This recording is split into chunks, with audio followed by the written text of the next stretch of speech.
ఎవరమ్మా మీది? ఎవరు? గంగాధర.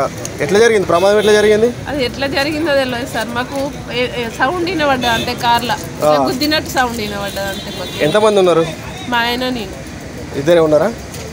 ఇంకెవరన్నా చిన్నవాళ్ళు ఎవ్వరు లేరు, మేమే ఇద్దరము. నాకు హెల్త్ బాగాలేకపోతే హాస్పిటల్ చూపించడానికి తీసుకెళ్ళాడు మా సారు. మేము రిటర్న్ పోతున్నాం, ఇంటికి వెళ్తున్నాం. జరిగింది ఏమైనా ప్రమాదం జరిగిందా? జరగలేదు. మా సారు చిన్నగా ఇట్లా అది అర్థం ముగిపోయినట్టు అయింది. అంటే ముందు ఏదో లారీని గుద్దినట్లు అంటారు, నిజమేనా? లేదు, వాళ్ళు మాకు గుద్దినట్టే సౌండ్ వినబడ్డది అంతే. మేము వాళ్ళని గుద్దలేదు. మీరు గుద్దలేరు, వాళ్ళ నుంచి గుద్దిరా? వాళ్ళే. ఎక్కడి నుంచి వచ్చారు? సార్ గంగాధర నుంచి వచ్చాము. ఓకే, ఎట్లా జరిగింది మరి ప్రమాదం? ఏం లేదు సార్, ముందు వెహికల్ ఒకటి స్లో అయిందని నేను బ్రేక్ వేసాను సార్. ఇక నేను అది చూడలేదు, సైడ్ లెఫ్ట్ సైడ్ చూడలే. బహుశా లారీ గుద్దిందే తెలుస్తుంది తప్ప ఎగిరిపోయి పడ్డది తెలుస్తుంది. అంటే ప్రమాదం ఏమో పెద్దగా జరిగింది, మీకు గాయాలు ఏం జరగలేదు? అంటే సీట్ బెల్ట్ పెట్టుకున్నారా? ఇద్దరు సీట్ బెల్ట్ పెట్టుకొని సేఫ్ అయిపోయింది. మమ్మల్ని సీట్ బెల్టే కాపాడి. అంటే ఉన్నాడా ఇప్పుడు? ఎవరైతే లారీ అయితే గుద్దిందో అది ఉన్నదా? ఇక అది మనకి మేము యాక్సిడెంట్ అయిన తర్వాత ఉన్నారా వాళ్ళు? వాళ్ళు వెళ్ళిపోయారు కదా, మాకు అక్కడ ఆగిందంట. ఓకే. బండి లాంగ్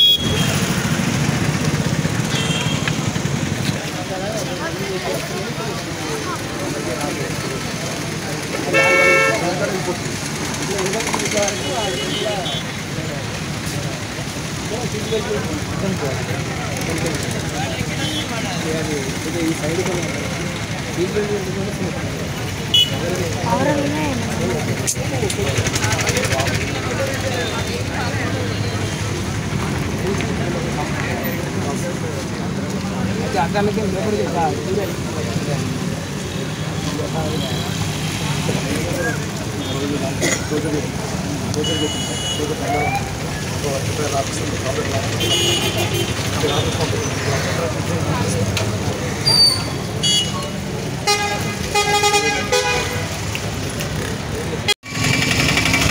అక్కడికి వేపాడ పట్టణంలో సుమారుగా ఒక 40 నిమిషాల క్రితం ఒక లారీ కారును ఓవర్టేక్ చేసే సందర్భంలో స్పీడ్గా వెళ్తూ కారుకు డ్యాష్ చేయడం జరిగింది.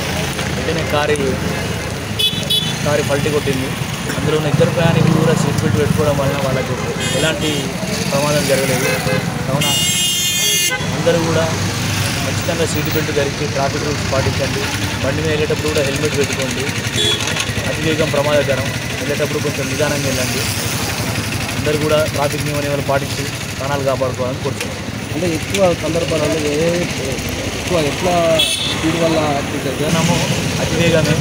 అతివేగము లేదా హెల్మెట్ పెట్టుకోకపోవడము, సీట్ బెల్ట్ పెట్టుకోకపోవడము, తాగి డ్రైవింగ్ చేయడము, ఇలాంటి వాటి వల్లనే మనకు ఎక్కువగా నేరాలు మన యాక్సిడెంట్ జరుగుతున్నాయి.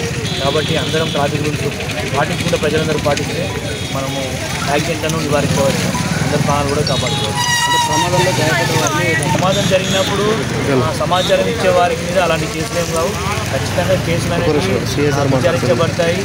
కేసుకు కారణం ఎవరు అనేది అనేది సీసీ ఫుటేజ్ల ద్వారా కానీ ఫోన్ లొకేషన్ ద్వారా కానీ అన్నీ కూడా ఎంక్వైరీ చేస్తాము. వచ్చిన వారి మీద అలాంటి కేసులు కానీ అది కేవలం అపోహ మాత్రమే. నాకేమవుతుందని ఖచ్చితంగా ఎవరైనా ఎక్కడ ఏ ప్రమాదం జరిగినా వెంటనే పోలీసు వారికి సమాచారం ఇవ్వాలని కోరుతున్నాను. ప్రమాదాలు జరిగినప్పుడు రక్షిస్తారు. పిలవడం అంటే సాక్షిగా మాత్రమే పిలుస్తారు, నిందితులుగా ఎవరు పిలవరు. ఎవరైనా సాక్ష్యం ఉండడం అనేది ఖచ్చితంగా సాక్ష్యం ఉండాల్సిందే. ఎందుకంటే ఒక నేరాన్ని తప్పు జరిగిందని మేము రేపు కోర్టులో నిరూపించబడాలన్నా ఖచ్చితంగా దానికి ప్రత్యక్ష సాక్షులు అనేది అవసరమే. కాబట్టి ఎవరు కూడా ప్రత్యక్షంగా యాక్సిడెంట్ చూసిన వారు అలాంటి అపోహలు కూడా ధైర్యంగా ముందుకు వచ్చి సాక్ష్యం చెప్పాలని కోరుతున్నాను.